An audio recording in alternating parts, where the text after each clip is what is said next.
Chapter 5 The Road North. Night had grown deep, yet Ethan could not sleep. The fire in the hearth had long since burned out. Cold air filled the small cabin, but his hands remained strangely warm. The golden feather resting inside his pocket pulsed with a gentle heat. It felt alive. Each faint pulse echoed with the same mysterious rhythm he had heard before. Thump. Ethan closed his eyes. Now he was certain. This was no hallucination, no lingering effect from the stone that had struck his head. Somewhere in the distance, something was truly alive. Something was calling to him. He slowly opened his father's journal. The newly appeared words remained unchanged. There is no time left. Go north. Do not let them reach the child before you do. Ethan released a long breath. The child. Who was it? Did his father mean an actual child? Or was it a symbol for something else?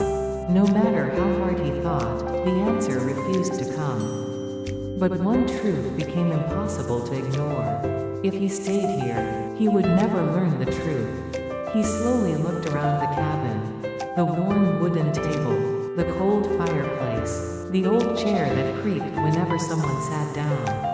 The shelves his father had built with his own hands. Even the faint marks on the wall, where they had measured Ethan's height as he grew. Every corner of the house held a memory. But memories were all that remained. His father was gone. The warmth was gone. Only silence remained. Ethan walked to the wall and took down an old traveling pack. He packed only what he truly needed. A few pieces of dried meat, several loaves of hard bread, a water skin, a wool blanket, flint for making fire, a small hunting knife. Then, with great care, he placed his father's journal at the very bottom of the pack. After a brief hesitation, he slipped the golden feather inside his coat, close to his heart. The closer it rested against his chest, the warmer it became. Its pulse almost matched his own heartbeat. By the time the first light of dawn touched the horizon, Ethan stood before the front door. His hand rested quietly on the handle. Leaving was harder than he had imagined. This village had never loved him. It had mocked him, rejected him, called him the son of a coward. Yet, it was the only home he had ever known. Once he stepped outside, there might be no coming back. He looked around the cabin one last time. A faint smile crossed his lips. I'm leaving now. His voice was barely above a whisper. No answer came. Yet for just a moment, the ashes inside the fireplace stirred ever so slightly, as though someone invisible had wished him a safe journey. Ethan gently closed the door behind him. The old cabin slowly disappeared into the morning mist. The road north led through the graywood forest, the oldest forest in the kingdom. Ancient trees stretched so high that even daylight struggled to reach the ground. At noon, the forest looked like twilight. Children believed ghosts wandered between the trees. Adults believed monsters hunted there. No one willingly entered, not anymore. Ethan himself had not set foot inside the forest since childhood. The moment he crossed the forest's edge, the wind disappeared, birdsong faded, silence swallowed everything. It wasn't natural. It felt as though the entire forest was holding its breath, waiting, watching. Ethan swallowed hard. Don't be afraid. He whispered the words to himself. But his trembling voice betrayed him. One step, then another. The deeper he walked, the darker the forest became.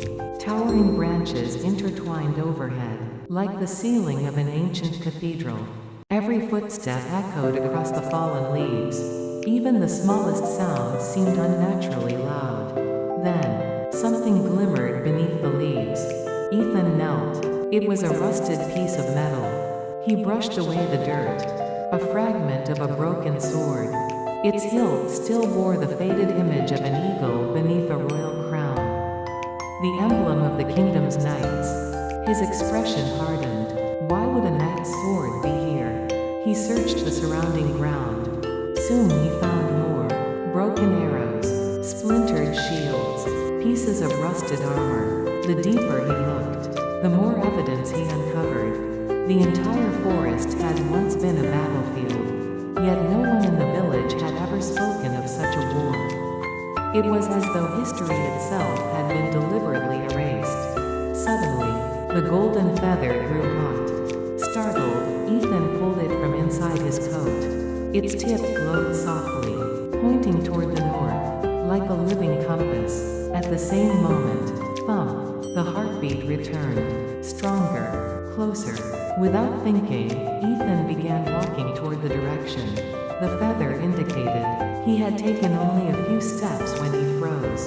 Footprints, large ones, pressed deep into the soft earth. They were far too massive to belong to a wolf. Each print ended in long, razor-sharp claws. The soil around them was still damp. Fresh, very fresh. Something enormous had passed through here only moments ago.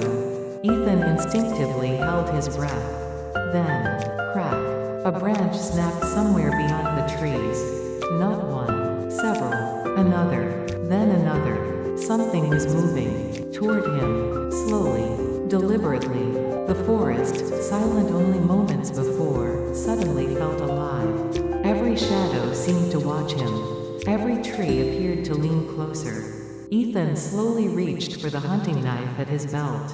His heartbeat quickened. The mysterious heartbeat beyond the mountains continued to echo in the distance. And now, another heartbeat joined it, much closer, hidden somewhere within the forest. End of chapter 5. Ethan believed he had entered the forest. He did not yet realize the forest had been waiting for him all along.